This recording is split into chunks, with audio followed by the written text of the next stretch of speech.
Tal vez el mundo en que vivimos esté gobernado por algún ente, alguna ley trascendental como la mano de Dios que gobierna el destino de los hombres.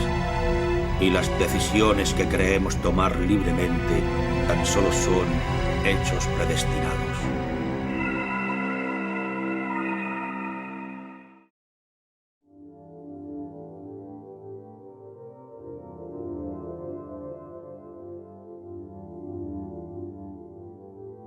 Por favor, necesito su ayuda. No sé si esto le haya pasado a alguien más, pero todavía no puedo creer lo que me pasó. No sé si esto es incluso paranormal, pero Dios mío. Esta semana he estado en el área de Springfield porque acabo de salir de vacaciones. Mis padres querían que fuera con ellos a casa de nuestros primos, quienes viven en el norte de Arkansas, no muy lejos de donde vivo. Me caen bien mis primos, pero a quien realmente amo de ellos es a su perro, llamado Lysander. Él es una gran mezcla entre la raza Malamute de Alaska y un husky. Es uno de los perros más bonitos que he visto nunca. Siempre que llego con mis primos, él se emociona mucho al verme. El segundo día que estuve allí, o sea ayer, decidí ir de excursión con él. Mi tío quería que llevara una pistola por si me encontraba con un loco, pero yo soy de los suburbios de Illinois, y nunca he disparado en mi vida. Le dije que no me pasaría nada, que ya soy mayorcita, y que Liso me protegería. Él estuvo de acuerdo, pero me dijo que me quedara en el sendero, sin desviarme. Conduje hasta un sendero que encontré en internet. Era una hermosa región montañosa. Este era el norte de Arkansas, así que la temperatura estaba bajo cero, pero aún así era manejable. La nieve apenas si rozaba el suelo. Empecé a caminar a buen ritmo, el aire era fresco, y lanzaba palos para Liso. Los árboles eran cada vez más espesos, y sabía que nunca iba a cruzar un límite arbóreo ni nada parecido, porque no eran grandes montañas. Los arbustos eran tan espesos, que gran parte de este terreno no tenía nieve, solo había muchas raíces expuestas, sombras, rocas en los lechos de los arroyos, y cosas así. Estaba bastante tranquilo, excepto por algunos pájaros que hacían bastante ruido. Liso saltaba de alegría, pero de repente, su alegría se esfumó, y se quedó helado. Dejó de saltar, solo para empezar a olfatear con mucha intensidad el aire. Se notaba que tenía algo en la nariz. Él estaba un poco paralizado. Al ver su comportamiento me puse nerviosa, aunque traté de creer que era normal, es decir, al final del día Liso sigue siendo solo un perro. Parecía confuso, empezó a dar vueltas, pero estaba muy alerta. Entonces, sus orejas se levantaron, y empezó a gruñir en su garganta. Me coloqué detrás de él. ¿Qué pasa, amigo?, le pregunté. Su espalda se arqueaba como la de un gato, y se ponía delante de mí, aún gruñendo suavemente. Nunca le había visto hacer esto antes. Podía ver literalmente su reacción de huida, o de lucha. Su instinto de lucha le ganaba. Se dio la vuelta, y empezó a empujarme hacia los arbustos del sendero. Confiaba en él, así que le seguí, y ahora estaba generalmente asustada. Siempre le he tenido miedo a la gente loca de las colinas, y todo eso. Entonces, él dejó de gruñir, pero ahora parecía confundido y alerta de nuevo, y me llevó a una pequeña hondonada, un poco más arriba de la colina del sendero. Allí empezó a observar el paisaje, y fue entonces cuando lo vi. Me agaché, muerta de miedo, pero miré a través de las ramas que tenía delante. Había una especie de oso, uno enorme, que avanzaba tranquilamente por el bosque. Sabía que probablemente no estaba en peligro, porque los osos no suelen atacar a los humanos, pero este realmente era enorme. Ni siquiera sabía que había osos en esta zona. Me maldije a mí misma por no haber traído el arma. Entonces, empecé a notar que el oso caminaba de una extraña manera. Aún estando lejos, y aunque las ramas lo ocultaran, parecía que se balanceaba de un lado a otro con cada paso que daba, como si estuviera borracho, o arrastrando algo. Parecía que sus brazos eran demasiado largos para sus piernas. Cuando esta cosa se acercó, vi que definitivamente eso no era un oso. Al menos no uno normal. Los antebrazos parecían más de proporciones humanas, y su pelaje parecía más el de un búfalo, o una cabra montesa. Aunque su espalda parecía la de un oso, su cuello era más largo. Y por último, esta cosa tenía una enorme cola. Nunca en mi vida había visto a un oso con cola.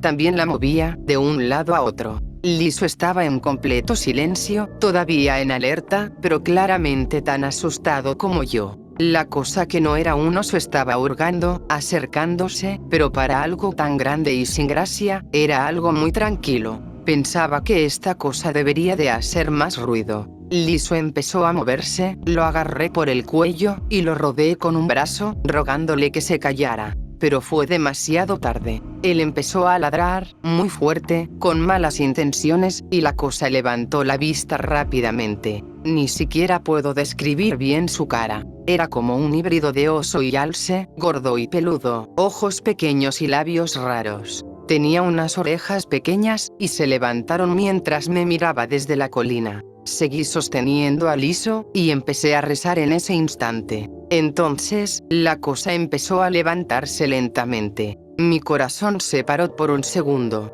Era mucho más grande de lo que pensaba, y sus brazos eran aterradoramente largos para su cuerpo. Solté a Liso, que salió disparado colina abajo, enseñando los dientes, y ladrando como un loco. La cosa parecía confusa y asustada, así que gracias a Dios, se dio la vuelta, y comenzó a regresar por donde había venido. Esta cosa empezó a correr como un oso, pero de una manera extraña, con pasos súper silenciosos, mientras iba rompiendo ramas. Corrí colina abajo detrás de esta cosa, mientras Liso la ahuyentaba. 30 segundos después, Liso volvió, y me lamió la mano. Yo estaba totalmente alterada. Volvimos al sendero, y nos dirigimos a mi coche. ¿Qué demonios había sido eso? Cuando llegué a casa mi familia me creyó, pero me costó explicarlo. Mi padre y mi tío creen que era un oso con algún tipo de deformidad grave, como un gen de la hormona del crecimiento que salió mal, y le jodió la estructura ósea. Dijeron que hay unos cuantos osos en esas montañas, y tal vez la endogamia estropeó a ese, pero su cara definitivamente no era la de un animal normal. Honestamente, creo que vi a Pie Grande, o tal vez lo que la gente piensa que es Pie Grande. Cuando se paró con sus patas traseras, su silueta definitivamente podría pasar por un primate peludo, y mierda, sí que era enorme. ¿Esa cosa tenía este aspecto? Sí, espera un poco. ¿Qué mierda es eso? La nariz era más grande, y no sabría decirte cómo era su lengua, pero ¿es que acaso era un hombre perro lo que observé ese día? Lo digo en serio, ¿qué carajo es esto? Estoy mostrándole esto a mi padre y a mi hermano, y ellos no saben lo que es tampoco. No es un hombre perro, pero es un perezoso terrestre. Estas cosas están ahí fuera, también. No eres la única que los ha visto. Esto es una puta locura. Estoy buscando fotos de perezosos terrestres, y estos son casi exactamente lo que vi. Hasta la forma exacta de la cabeza. Por favor, díganme que existen otras personas que hayan visto esto. Mierda, estoy convencida de que eso es lo que era. Esto es una locura, estoy totalmente alucinando.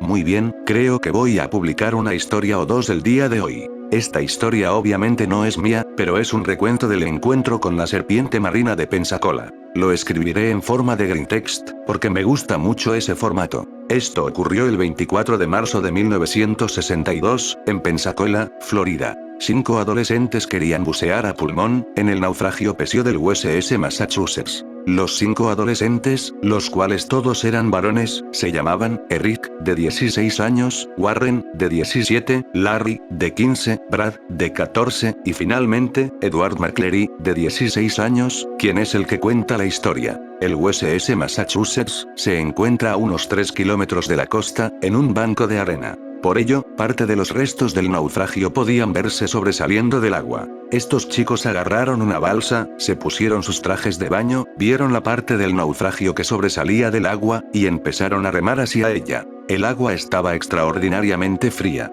De camino al barco, una fuerte tormenta empezó a caer. Decidieron volver a la orilla, pero fueron arrastrados por la corriente hacia dentro del mar. Intentaron pedir ayuda con la mano a un barco que pasaba por ahí, pero al parecer el navegante era retrasado, y se limitó a hacer señas con la mano. Decidieron amarrarse a una boya cercana, y esperar a que la tormenta se calmase. La balsa se volcaba constantemente, pero ellos conseguían darle la vuelta, y volver a subir a ella. Esperaron a que terminara la tormenta, hasta que finalmente, el mar se calmó. Todo se volvió completamente silencioso, y apareció una espesa niebla. Se quedaron sentados, y charlaron por un rato, esperando a que la niebla se disipara para poder volver a remar. El agua a su alrededor se volvió mucho más cálida. Larry, uno de los chicos, oyó algo a lo lejos, y les dijo a todos que se callaran y escucharan. De repente, el olor a pescado muerto les golpeó sus narices, y escucharon un enorme chapoteo. Las olas de este chapoteo eran lo suficientemente grandes, como para romper la balsa.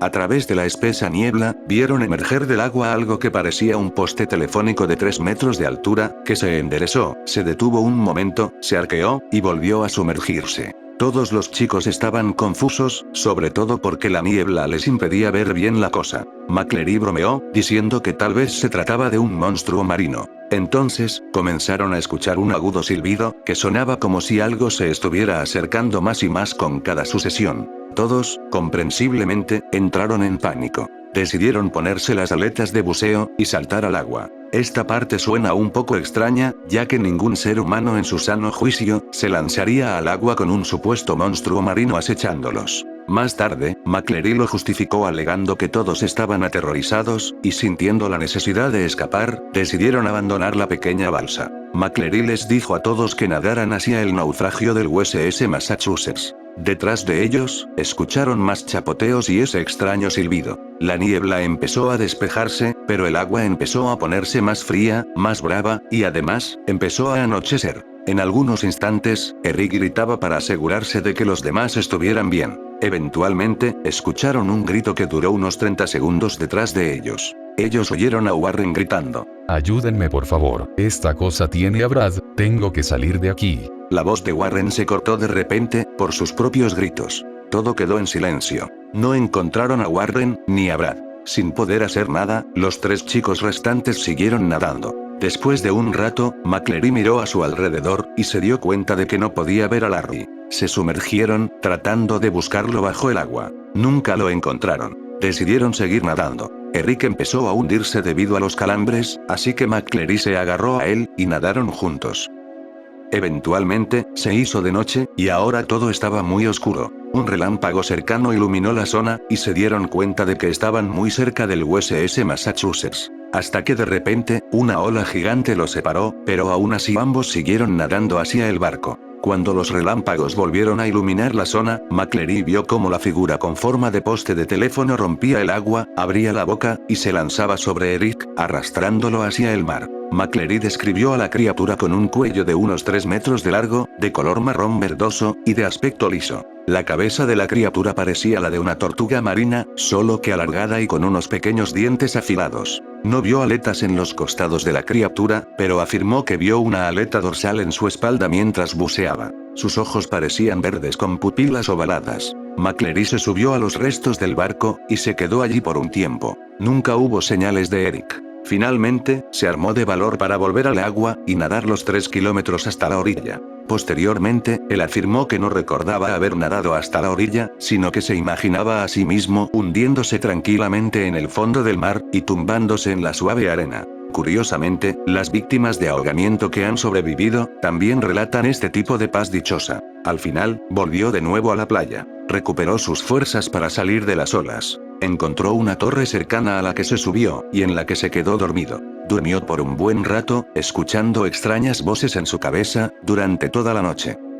Al despertar, él se cayó de la torre, y unos niños lo encontraron boca abajo en la playa. Después de hallarlo, lo enviaron a un hospital cercano. En el hospital, afirmaron que sufría de conmoción y exposición. El director de un equipo de búsqueda y rescate, acudió al hospital para hablar con McCleary. McCleary le contó la historia, la cual el director sorprendentemente creyó. Un equipo de noticias también entrevistó a McCleary, pero decidieron no publicar un reportaje sobre el monstruo marino. De acuerdo con los informes de la Guardia Costera, McCleary nadó más de 8 kilómetros, y estuvo en el agua durante casi 12 horas. Curiosamente, el artículo de noticias alteró este hecho, afirmando que McCleary solo nadó 3 kilómetros. No tengo ni idea de por qué inventaron algo tan mundano. Un cuerpo apareció en la orilla del mar, un par de días después. Se trataba del cadáver de Brad. El informe de la autopsia afirmó que Brad murió por ahogamiento. Y ese fue el final. Que yo sepa, nunca encontraron los cuerpos de los otros chicos. Curiosamente, ha habido informes de monstruos marinos de aspecto similar, cerca de la ciudad de Mobile, Alabama, que está a solo 90 kilómetros de distancia de Pensacola. Es una historia bastante interesante, y es lo suficientemente convincente en algunos aspectos para hacerme pensar que McCleary vio, o cree que vio, un monstruo marino.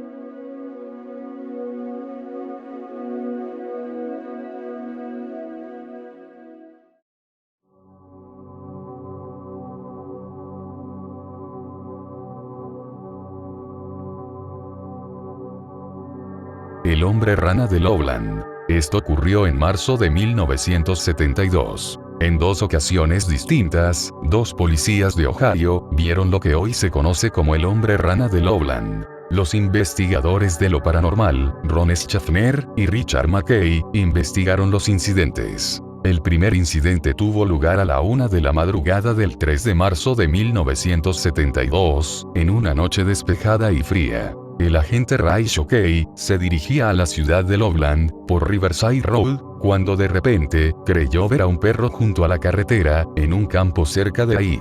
Pero entonces, la cosa que supuestamente era un perro, se levantó en 2 patas, con los ojos iluminados por las luces del coche, le miró durante un instante, se dio la vuelta, y saltó por encima de una barrera de metal de la carretera. Shokey vio caer a esta cosa por un sendero que estaba a un lado de la carretera, el cual conducía al río Lidl, Miami. Describió a la cosa como algo que probablemente pesaba unos 90 kilos, medía entre 1 metro y 1,5 metros, tenía la piel texturizada y dura, y su cara era parecida a la de una rana, o un lagarto. Shokey condujo hasta la comisaría, y regresó con el agente Mark Matthews, para buscar pruebas de la criatura. Encontraron marcas de rasguños que descendían por la ladera de una pequeña colina cercana al río. El día de San Patricio, del 17 de marzo de 1972, el agente Matthews conducía a las afueras de Loveland, cuando tuvo una experiencia similar, al ver un animal tirado en medio de la carretera. Él se detuvo para retirar lo que creía que era el cadáver de algún animal. En lugar de eso, cuando el agente abrió la rechinante puerta de su coche, el animal se puso en cuclillas, como un jugador de fútbol americano. La criatura cojeó hasta la valla de metal, y levantó la pata por encima de ella, sin perder de vista a Matthews en ningún momento. Tal vez fuera la sonrisa de satisfacción que tenía en la cara, pero Matthews decidió dispararle. Sin embargo, falló, probablemente porque la cosa no redujo su velocidad mientras escapaba. Matthews contó más tarde, que le pareció que la criatura estaba más recta de lo que Shokey la había descrito. Un granjero de la zona dijo a los investigadores que vio una criatura grande, parecida a una rana o un lagarto, durante el mismo mes de los avistamientos de los agentes. Los informes sobre el hombre rana de 1972 habían sido duros para los testigos. Aquellos 2 agentes recibieron muchas críticas por el avistamiento de entonces, dijo un empresario local que no quiso ser identificado en un artículo de prensa de 1985 sobre los avistamientos. La gente se burlaba de ellos, y de la ciudad. Años más tarde, en 1999, durante unas entrevistas en los medios de comunicación locales, Mark Matthews explicó que estaba cansado de hablar del hombre rana, y que lo que había visto en realidad, se trataba de tan solo una iguana. Pero en aquel momento, ambos agentes vieron sin duda algo parecido a un lagarto recto, con forma de hombre que medía al menos 1,5 metros de altura. Y luego está el asunto del boceto. La hermana del agente Shokey lo dibujó para ellos poco después de su experiencia con la criatura, y parecía claramente un hombre rana gigante, realmente una criatura bípeda. Durante 2001, la revista Weird Ohio hizo una investigación de seguimiento, volviendo a entrevistar a los investigadores, incluyendo preguntar a Ron Schaffner sobre los intentos de Matthews por retractarse de su propia historia original. Schaffner nos dijo: ¿por qué, después de todos estos años, Matthews está desacreditando la historia? No estoy seguro. Podrían ser varias razones. pero ambos agentes nos dijeron que se parecía al boceto de 1976, que realizó la hermana del agente Shockey. ¿Por qué nos mostrarían un dibujo compuesto de esta criatura en 1976, para años después retractarse? Viví en Loveland durante unos 5 años, y la historia sigue circulando con muchas variaciones. Tal vez Matthews simplemente está cansado de escuchar la misma historia una y otra vez, junto con todas sus variaciones.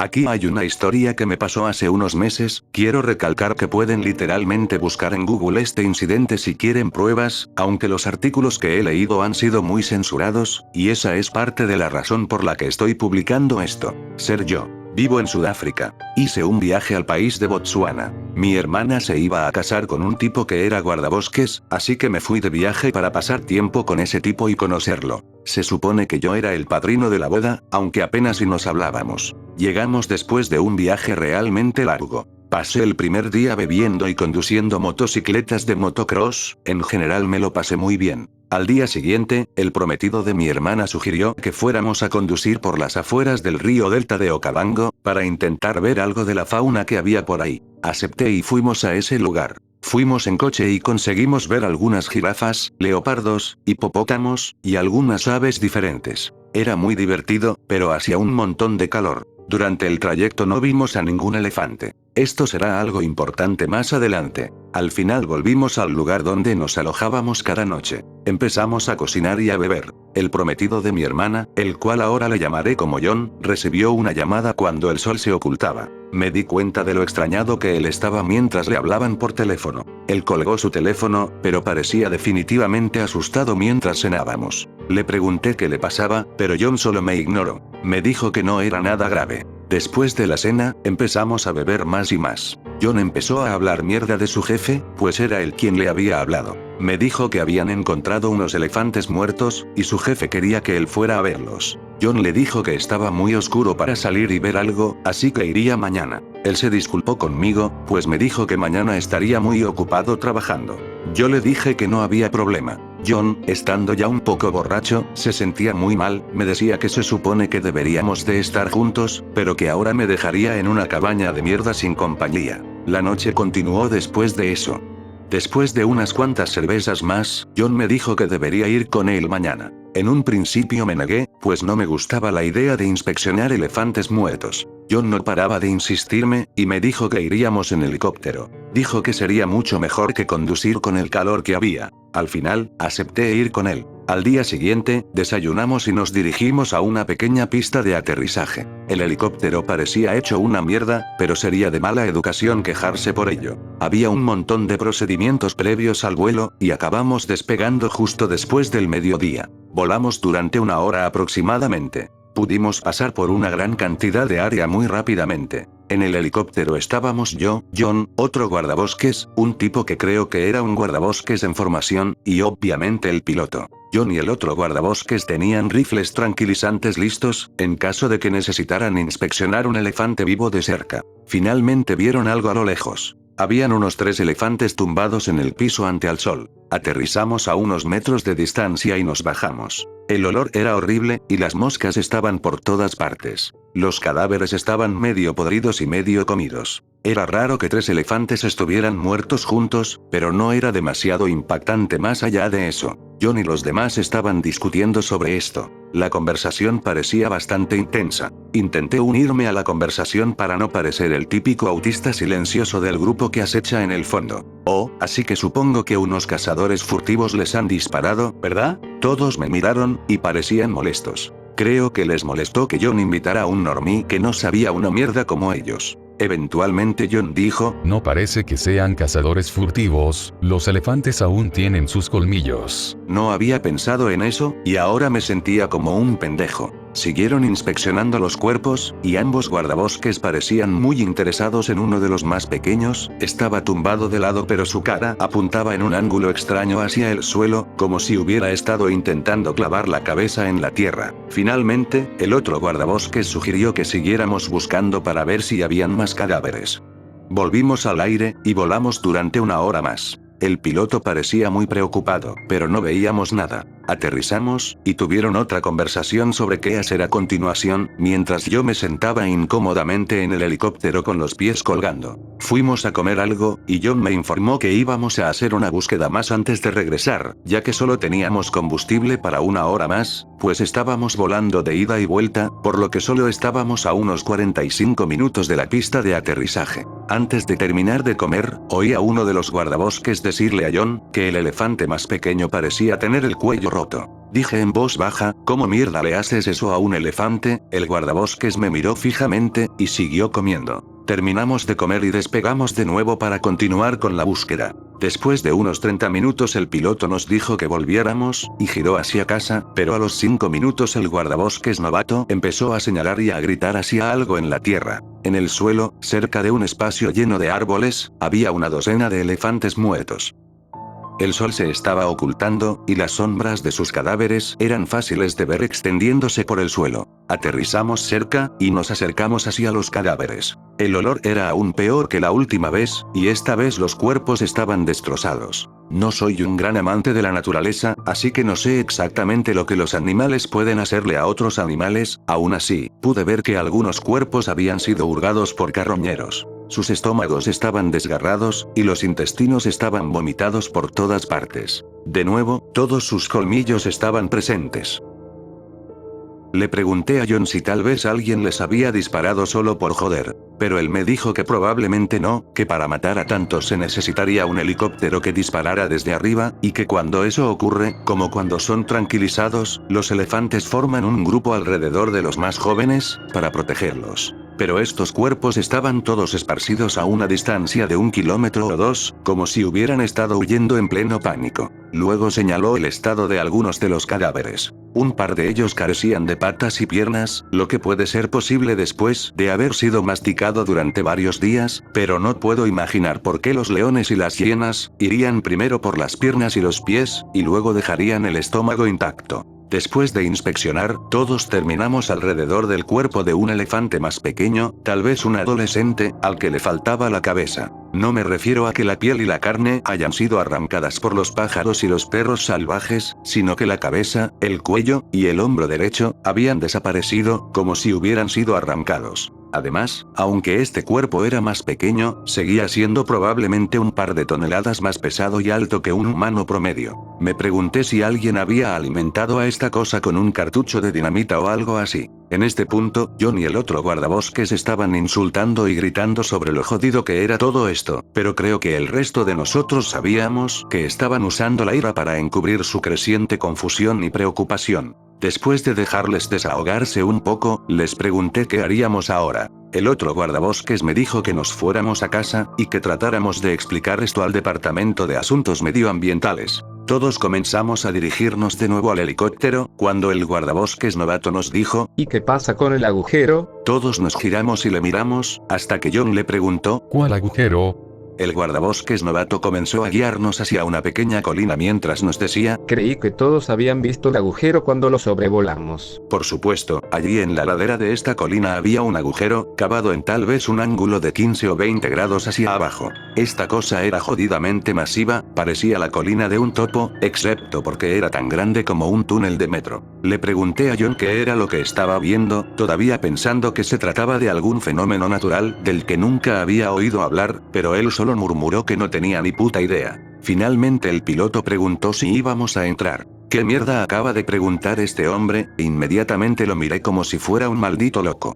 ¿Por qué carajos entraríamos ahí? Por suerte el otro guardabosques dijo, Nah, ya casi es de noche, tomemos unas fotos y volvamos, informaremos de esto y dejaremos que otra persona lo resuelva. Me empezó a caer bien este tipo. Empezamos a caminar de vuelta. El piloto y yo nos tomamos nuestro tiempo para revisar los cadáveres un poco más, porque los otros tres estaban tomando fotos y no había prisa, aunque me sentía muy asustado, no dije nada. Al final todos acabamos en el helicóptero, excepto uno de los guardabosques, el cual se había subido a un cadáver y estaba haciendo sus últimas fotos. Por alguna razón solo me di cuenta entonces de lo silencioso que era ese lugar. No había animales, a excepción de moscas, lo que me pareció raro teniendo en cuenta la cantidad de carne cruda que había. Cuando el guardabosques saltó del cuerpo y comenzó a regresar, todos escuchamos un enorme ruido de arrastre. Sonaba como si algo enorme se moviera sobre la arena, e inmediatamente asumí que uno de los elefantes seguía vivo, y estaba tratando de levantarse. Salimos todos del helicóptero, y nos dirigimos hacia el ruido. No podía ver nada porque la luz del sol se desvanecía rápidamente, y el horizonte estaba lleno de cadáveres de elefantes gigantes.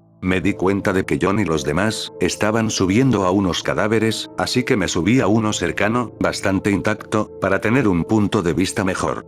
Mientras trepaba al elefante, jamás pensé que escribiría esa frase, miré fijamente a las siluetas negras que yacían en el suelo contra el cielo de la tarde. Durante un rato no vi nada, pero de repente mis ojos captaron movimiento. Al principio pensé que se trataba de algo que salía del agujero, como un puto gusano gigante, o algo así, y me cagué en los pantalones, hasta que me di cuenta de que en realidad se trataba de un elefante intentando arrastrarse hacia el agujero. John y el otro guardabosques ya estaban bajando del cadáver que habían trepado, y se dirigieron al agujero, así que el resto de nosotros los seguimos. No estoy seguro de por qué, tal vez solo queríamos ver un elefante vivo después de ver tantos cadáveres en descomposición. No voy a fingir que era racional y no puedo hablar por los demás, pero sentí que si veíamos esta cosa de cerca podríamos ser capaces de obtener alguna idea de lo que pasó aquí. Todos nos acercamos al lado de un elefante muerto, el cual era realmente enorme, y miramos hacia la entrada del agujero. En este punto la luz se estaba apagando rápidamente, y muchos detalles se perdían en la sombra del túnel, pero juro por Dios que vi lo suficiente para saber que no estaba imaginando nada. De pie en la entrada del agujero, había una persona agachada como un gorila. Su pelo era largo y enredado, y estaba completamente desnudo, pero el verdadero problema era su tamaño. Esta persona estaba agachada sobre el elefante. Su cuerpo estaba en realidad un poco apretado en este agujero del tamaño de un túnel de metro. El cuerpo del elefante parecía un gran perro gris al lado de este literal gigante. Sus proporciones estaban completamente jodidas. Su mitad superior estaba estirada y era espinosa, con brazos tan largos como un camión, doblados para poder caber en el túnel, terminando en estos dedos delgados con garras como agujas. Mientras tanto, su mitad inferior era rechoncha y demacrada, sus piernas tenían una apariencia humana, aunque cada una era del tamaño de un hombre adulto, pero estaban tan deterioradas en comparación con el resto, que casi parecían inservibles. Llegamos a ver a esta cosa justo cuando estaba entrando en el túnel. Lo que parecía un elefante arrastrándose hacia el agujero, era en realidad el cuerpo de un elefante muerto, siendo arrastrado desde su pata hacia la tierra. Todos nos quedamos horrorizados mientras esa cosa tiraba del cadáver del elefante, como si fuera un simple saco de papas. No habíamos hecho ningún ruido, pero en algún momento esta cosa giró la cabeza, no como si hubiera oído algo, sino más bien como si fuera un animal salvaje que comprueba su entorno. Sus ojos se dirigieron inmediatamente hacia nosotros. La cara de esta cosa era muy jodida. Sus ojos eran blancos y lechosos, pero aún así podía decir que nos veía. Su nariz estaba levantada como la de un murciélago, y su boca colgaba ligeramente abierta mientras respiraba, revelando así unos dientes enormes como los de un hipopótamo. Todos estaban torcidos y algunos sobresalían en ángulos extraños, pero parecían tan duros como el acero, y enseguida pude imaginarlos desgarrando las piernas y las cabezas de los elefantes que habíamos visto hasta entonces. Lo más extraño era la forma de su cabeza, pues parecía desfigurada y bulbosa, como el cráneo de un feto. También se inclinaba hacia adentro en un lado más que en el otro. La mejor manera en que puedo describirlo, es que se parecía a la dama de la pintura en la película It, excepto que era más ancha y obviamente mucho más grande. Su piel era venosa, y aunque sus hombros y espalda estaban cubiertos de suciedad, esta era tan blanca como una sábana, casi hasta el punto de ser translúcida. La piel alrededor de sus ojos tenía suficientes arrugas como para actuar casi como cejas, lo que le daba una mirada muy sorprendida y ligeramente confusa.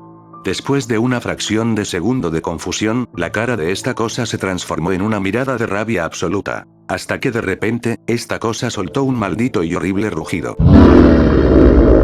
Sonó casi como el grito que haría una persona sorda, algo bajo y monótono, pero fue lo suficientemente fuerte como para que tapara mis oídos con mis manos. Todos empezamos a correr hacia el helicóptero. John gritó algo pero mis oídos me zumbaban por todas partes, y no pude escucharlo. Todos subimos al helicóptero completamente aterrorizados. Me abroché el cinturón de seguridad, y miré hacia el agujero. Este jodido monstruo gigante se estaba acercando hacia nosotros. Se movía claramente tan rápido como podía, pero seguía siendo bastante lento. Sus patas traseras se arrastraban sin fuerzas, y solo se movía arañando el suelo y los cadáveres de elefantes. Se movía como alguien que estuviera paralizado de la cintura para abajo. Todos estábamos sentados y paralizados, mientras el piloto ponía en marcha el helicóptero. Recuerdo haber visto cómo se agarraba a uno de los elefantes más grandes para intentar utilizarlo como ancla para arrastrarse. El cadáver del elefante se deslizó literalmente hacia él. Como si un puto cadáver de elefante no fuera lo suficientemente pesado para usarlo así de fácil. El helicóptero comenzó a despegar, y esta cosa se acercó aún más a nosotros. Todavía estaba muy lejos, pero se acercó mucho más de lo que yo creía posible. Su cuerpo entero era probablemente más largo que 2 autobuses escolares colocados de punta a punta. El guardabosques le disparó con su pistola tranquilizadora, pero sinceramente no vi si le dio o no, aunque me sorprendería que no le diera a esa cosa. No nos quedamos ahí, el piloto giró el helicóptero hacia casa, y le disparamos a esta cosa más rápido de lo que creía posible. Creo que escuché otro rugido sordo mientras nos alejábamos, pero mis oídos aún zumbaban demasiado para estar seguro.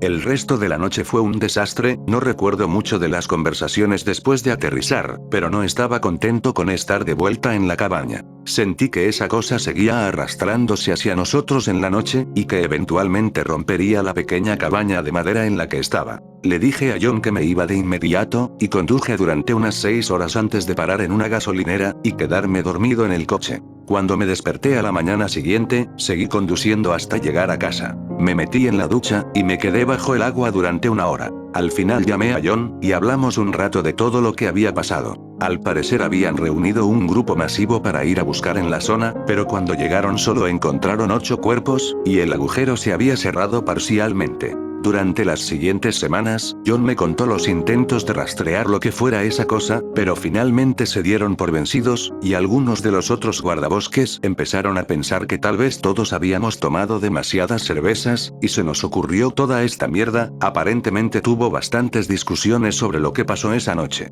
Los cuerpos de los elefantes seguían apareciendo cerca de esos agujeros, pero nadie estaba dispuesto a entrar en ellos para ver lo que había dentro. Después de 1 o 2 semanas, John dejó ese trabajo, y ahora trabaja como repartidor. Seguramente se preguntarán por qué no han oído hablar de esto. Bueno, pueden encontrar algunas historias al respecto, pero la mayoría atribuyen las muertes a algún tipo de pandemia que se extendió por la población. También notarán que omiten la mayoría de las imágenes. Solo nos muestran fotos de los elefantes más intactos para que no se pregunten cómo pueden arrancarse miembros de semejantes criaturas, y nunca nos mostrarán los agujeros excavados en el suelo. Sin embargo, aquí hay un artículo por si les interesa.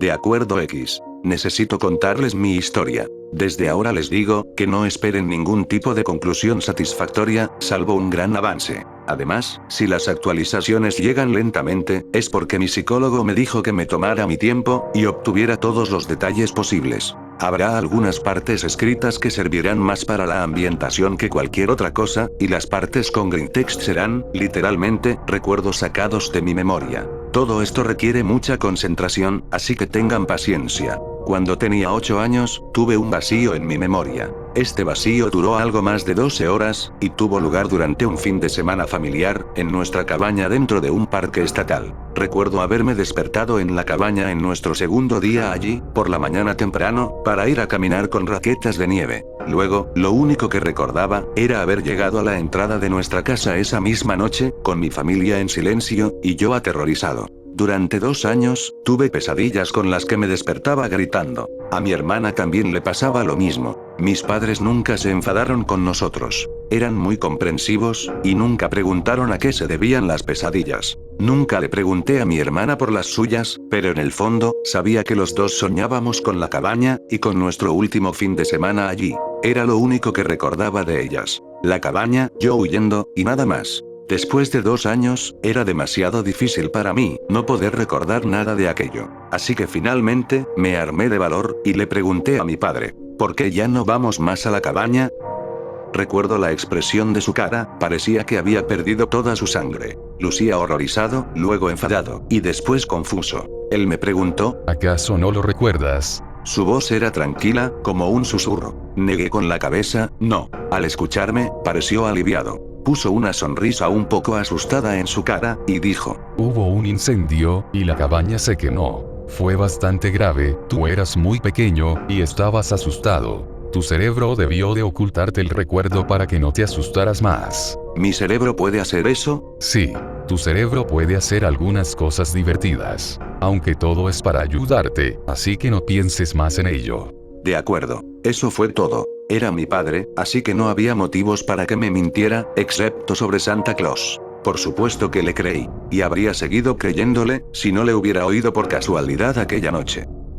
Yo tenía una tele en mi cuarto, y me acostaba a las 9 de la noche. Mi hermana, 4 años mayor que yo, se quedaba despierta hasta más tarde. Una de mis costumbres habituales, era ver la tele después de acostarme, silenciándola, y poniendo los subtítulos. Así que esa noche hice lo mismo, y cuando mi padre me creyó dormido, pude oírle hablar con mi madre y mi hermana. No les contaré toda la conversación, solo las partes importantes. No lo recuerda. Probablemente su cerebro reprimió sus recuerdos. Le dije que hubo un incendio y que no le diera más vueltas. Si sigue preguntando, díganle que una de nuestras linternas se cayó cuando preparábamos la cena. Esa noche no dormí. Es difícil hacerlo cuando descubres que toda tu familia conspira contra ti, y no entiendes por qué. Y con tan solo 10 años, me daba demasiado miedo volver a enfrentarme a ellos.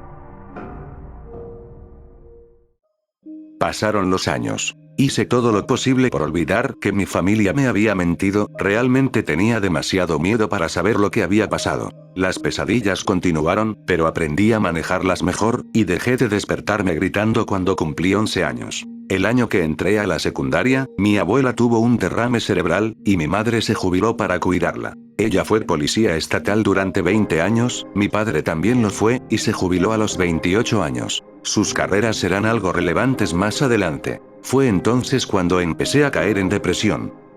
Pensaba activamente en suicidarme. No sabía por qué, simplemente no quería seguir adelante. Mis padres tenían pistolas, sabía dónde estaban, sería rápido y sin dolor. Casi lo hice en mi segundo año, pero no pude apretar el gatillo. Tenía 20 años cuando decidí que ya era suficiente. Mi primera novia, con quien duré 2 años, me engañó, rompió conmigo, y no vi ninguna razón para seguir adelante. Ella sabía de mi intento en el pasado, y de mi historial de depresión. Fue la única a la que se lo conté hasta ese punto. Al enterarse de mis ganas por suicidarme de nuevo, ella se asustó, y llamó a la policía. Me internaron una semana en un instituto psiquiátrico, y me pusieron en contacto con un psicólogo para que me ayudara.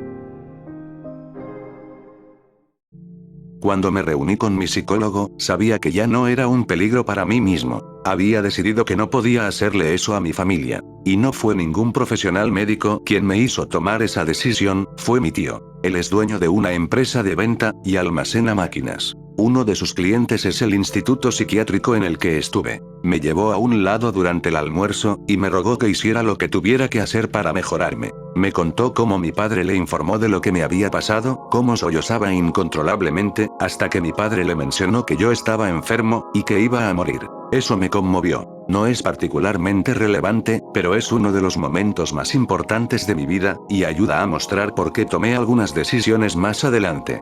Así que tenía ganas de ver a un psicólogo. Quería resolver mis problemas, y mejorar mi vida, para no volver a hacer pasar por lo mismo a mi familia. El psicólogo fue muy amable, y me desahogué con él de inmediato. Congeniamos muy bien. Tal vez fue por mi entusiasmo, o porque sentí que realmente quería ayudar. Probablemente ambas cosas. Durante 7 sesiones, una a la semana durante 7 semanas, hablé de mi vida, de mi infancia, y de todo lo que creía que podía ser relevante, e incluso de lo que creía que no lo era. Respondí a sus preguntas lo mejor que pude, y él se sentó a escucharme. Fue en la 8ª semana, cuando por fin hablamos de mis sueños, y del recuerdo bloqueado de la cabaña. No sé por qué esperó tanto, si yo había admitido que tenía problemas para dormir, debido a mis pesadillas casi toda mi vida, desde la tercera sesión, y no hubo seguimiento hasta ahora. Quizás solo quería conocerme mejor, y que me sintiera más cómodo con él, antes de abordar el tema. Pero finalmente lo hizo. Hablemos de tus pesadillas. Me dijiste que las has tenido constantemente desde que eras pequeño. ¿De qué se tratan? No puedo recordarlas nunca. Solo pequeños fragmentos. En ellas estoy en nuestra vieja cabaña, me encuentro escapando de algo, y con mucho miedo. Nada más. Te hablé de nuestra cabaña, ¿verdad? Sí. Dijiste que pasabas mucho tiempo allí cuando eras pequeño, sonaba como si te encantara el lugar. ¿Pasó algo allí? Sí. ¿Qué pasó? Yo, no lo sé. No lo recuerdo. Mi padre dijo que hubo un incendio. ¿No le crees a tu padre? No, él me mintió. ¿Por qué dices eso? Fue entonces cuando le relaté todo lo que actualmente ustedes saben. La mentira que me contó mi padre, el acuerdo entre mi familia para mantener la mentira, y por supuesto, el bloqueo total de lo sucedido. Un recuerdo bloqueado de una cabaña de la infancia, pesadillas desde entonces, familia que no me decía la verdad por mi bien, depresión años después, y un intento de suicidio. Yo era el sueño húmedo de cualquier psicólogo, y lo supe cuando vi los ojos del mío, quien había escrito estas tres posibilidades. 1. Abusaron de mí. 2. Fui testigo de un asesinato. O 3. Ambas. No crean que no se me había pasado por la cabeza todo esto. Más o menos había descartado eso como lo que sucedió, sobre todo cuando empecé a desbloquear fragmentos de ese recuerdo, y algunas partes encajaban. Sin embargo, cuanto más recordaba, más me daba cuenta de que no fue eso lo que pasó.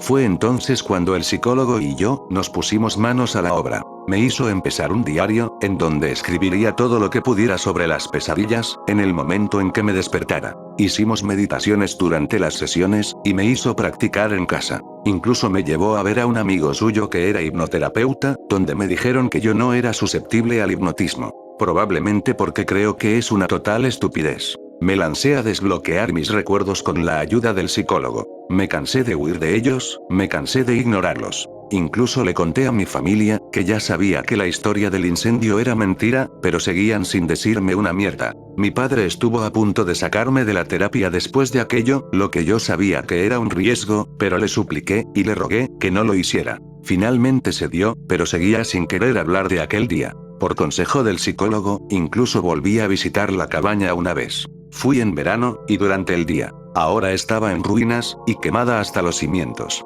Para entonces, ya había recordado partes de aquel día, y sabía que no hubo fuego en ningún instante, por lo que supuse que mi padre regresó en algún punto, y la quemó por completo. 4 putos años. Hice todo esto durante 4 años, y sigo haciéndolo. No tengo todos mis recuerdos de vuelta, solamente algunos fragmentos. He llenado página tras página, libro tras libro, con detalles de mis pesadillas. Hasta que al final salía algo nuevo, y eso se repetía y se repetía y se repetía, hasta que surgía otra cosa nueva. En esos mismos diarios me sentaría, y escribiría todo lo que pudiera recordar después de cada sesión de meditación. El psicólogo y yo, no sabíamos aún lo que había pasado, al menos no toda la historia. Aún estábamos reconstruyéndola. Le mencioné compartir los detalles con ustedes, y ver qué pensaban. Al principio él se opuso, porque no quería que sus juicios y teorías nublaran mis recuerdos. Sin embargo, al cabo de un rato, él aceptó con la condición de que no me apresure con lo que ustedes digan. Le aseguré que he trabajado demasiado, como para creerme cualquier explicación, que se le ocurra a un grupo de personas anónimas. Así que aquí va. Todo lo que recuerdo, con la mayor precisión posible.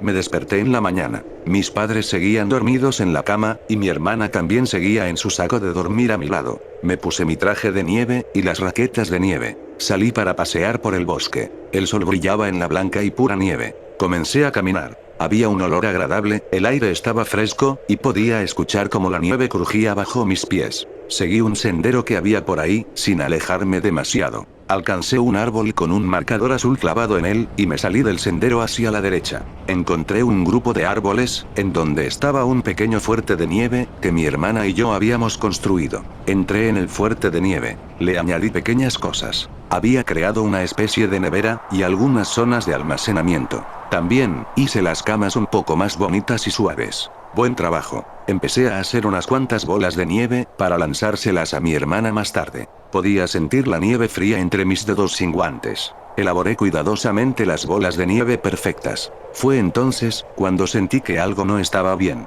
Algo iba mal. De repente, un olor a putrefacción golpeó a mi nariz. Creí que había algún animal muerto por ahí. Seguido de eso, empecé a escuchar crujidos en la nieve. Pensé que se trataba de mi hermana. Pero los crujidos no venían de la dirección del sendero, ni de la cabaña. Entonces, el olor empeoró aún más. Hubo un silencio total. No había animales, no había ruido, absolutamente nada.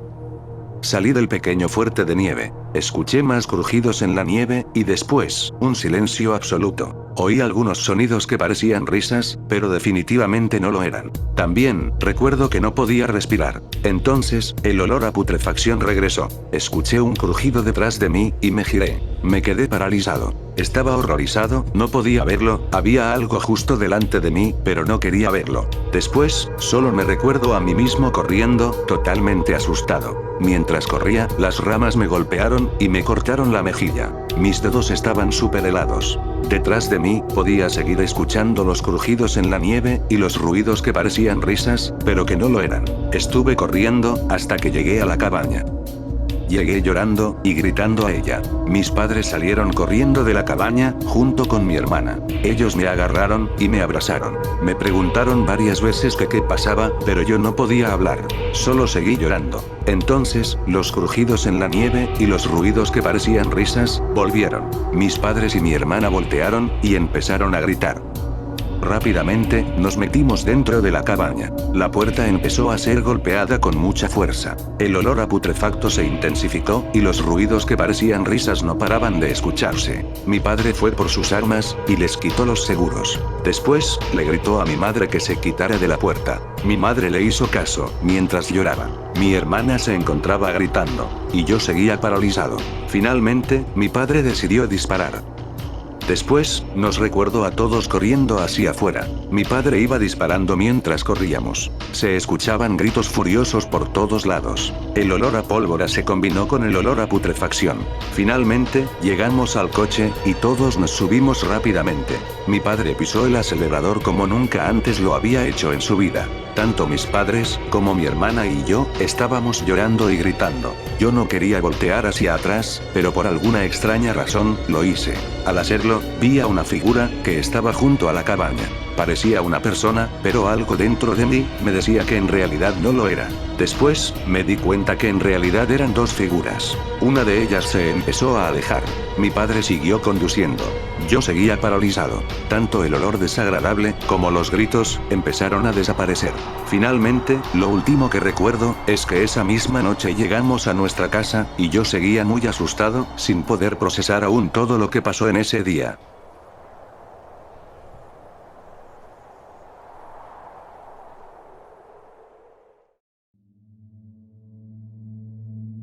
Entonces esa fue mi historia X. Por lo que puedo decir, al principio había una de esas figuras, y luego debió aparecer otra antes o después de que llegáramos a la cabaña. Creo que mis padres consiguieron matar a una de ellas, o al menos herirla gravemente, ya que solo vi a una de ellas gritando furiosamente, cuando nos largábamos en el coche. No recuerdo qué aspecto tenían exactamente, aparte de que parecían personas, pero no lo eran. Mis recuerdos bloqueados hacen que no pueda acordarme bien de sus rasgos. No eran personas, de eso estoy seguro. Si nos hubieran atacado personas, mis padres no se habrían asustado tanto. Y ambos eran policías muy distinguidos y respetables, que se retiraron con el respeto de todos con los que trabajaron. Si alguien nos hubiera atacado, lo habrían denunciado. Incluso si mataron a uno de ellos, fue en defensa propia. No sé qué demonios eran, todavía estoy intentando recordarlo, pero no sé si alguna vez lo lograré.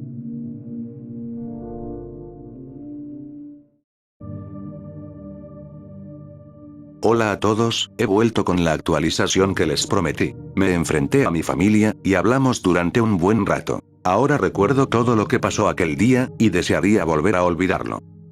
Es algo difícil ciertamente. La cosa es que mi familia ha estado lidiando con los eventos de ese día, y las cosas que vieron durante los últimos 16 años. Ellos aún tienen problemas con ello, incluso para simplemente describir lo que sucedió en ese instante. Todo esto es nuevo para mí, y no puedo acercarme demasiado a ciertas partes sin, revolverme en mis memorias. Estas criaturas, cuando las mirabas a los ojos directamente, veías cosas que no se pueden imaginar, y que no querrían hacerlo. Así que aquí va la historia completa. Me adentré en el bosque. Estaba en el fuerte de nieve, cuando me llegó el olor a putrefacción. Podía oír algo moviéndose. Salí del fuerte, miré, y allí estaba, a menos de 1,5 metros de mí. Me estaba sonriendo. Esta cosa tenía labios rojos, y muchos dientes afilados y puntiagudos. Su piel era oscura. No negra, solo oscura. Sus ojos eran verdes. Me caí hacia atrás, asustado, y fue entonces cuando lo miré a los ojos. Entré en una especie de estado de trance, y vi cosas. Cosas horribles, malvadas, horrorosas. Cuando caí al suelo, salí del trance. Mi caída apenas si debió de haber durado como 5 segundos, pero sentí como si hubiera estado en ese trance durante años. Creo que esta cosa no se dio cuenta de que había salido del trance, así que me levanté, y corrí de vuelta a la cabaña. Fue entonces cuando hizo ese sonido parecido a una risa, y empezó a perseguirme. ¿Recuerdan que les dije que me había cortado la mejilla con una rama? Pues no pasó eso. En realidad, una segunda de estas cosas estaba esperándome en el sendero. Pasé corriendo, y me agarró por casualidad. Los dedos de su mano eran como cuchillos, y rajaron la piel de mi mejilla con facilidad. Llegué a la cabaña, y mi familia estaba fuera. Me preguntaron que qué pasaba, hasta que vieron a esas cosas salir de entre los árboles. Mi padre nos levantó a mi hermana y a mí, con un brazo a cada uno, y corrió a la cabaña. Cerró la puerta de golpe y con llave, y él y mi madre sacaron sus pistolas. Estaban tan asustados como mi hermana y yo, no tenían ni idea de qué demonios eran esas cosas. Los oíamos fuera, riéndose y golpeando la puerta. Cada uno disparó un par de veces a la puerta, y la puta risa seguía escuchándose. La puerta seguía siendo golpeada. Nadie se dio cuenta de que ya no golpeaban tan fuerte ni tan rápido como antes. Fue entonces cuando la ventana se rompió detrás de nosotros. Una de estas cosas había ido por detrás, y había atravesado la ventana, mientras la otra cosa nos tenía distraídos en la puerta, y se deslizó por dentro. No sé de qué otra forma describirlo, pero se movía como una serpiente hecha de humo. La maldita cosa se reía, y el de afuera también. Mis padres dijeron que lo miraron a los ojos, y entraron en trance como yo. Mientras estaban paralizados, la otra cosa se acercó, y se coló también por la ventana. Esta cosa captó la mirada de mi hermana, y también se quedó paralizada. No parecían necesitar sostener el contacto visual para mantener el trance, solo bastaba una mirada y ya estaba hecho. Las dos cosas se empezaron a mover ahora hacia nosotros, mientras intentaban captar mi mirada, pero no se los permití. No quería volver atrás, y ver aquello de nuevo. Lo curioso es, que ahora no se movían rápido, era como si supieran que todo había terminado, y no tuvieran necesidad de apresurarse. Recordé cómo la caída me había sacudido, así que empujé a mi padre tan fuerte como pude desde atrás, y él cayó de rodillas. Fue más que suficiente. Me gritó que abriera la puerta, mientras yo empujaba a mi madre y a mi hermana. Mi suave empujoncito fue suficiente para liberarlas, y salimos corriendo hacia el coche. Las criaturas se movían ahora más rápido, y venían tras nosotros. Seguían haciendo esa extraña risa, justo hasta que mi padre se dio la vuelta, y le disparó a una de ellas. Disparó 3 veces, y giré la cabeza hacia atrás para ver a uno de ellos caer. El que seguía en pie parecía enfadado, y gritaba de una forma tan horrible que sus risas parecían agradables. Nos las arreglamos para entrar en el coche, y mi padre pisó a fondo el acelerador. Miré hacia atrás, y la cosa seguía de pie junto a su amigo, o su hermano, no lo sé, y siguió gritando mientras nos alejábamos. Y así es como termina todo esto. No voy a entrar en más detalles de lo que hice, porque la verdad, es muy difícil seguir recordando los detalles de lo que pasó ese día, pero les agradezco por toda la ayuda y la atención que me brindaron hasta el final.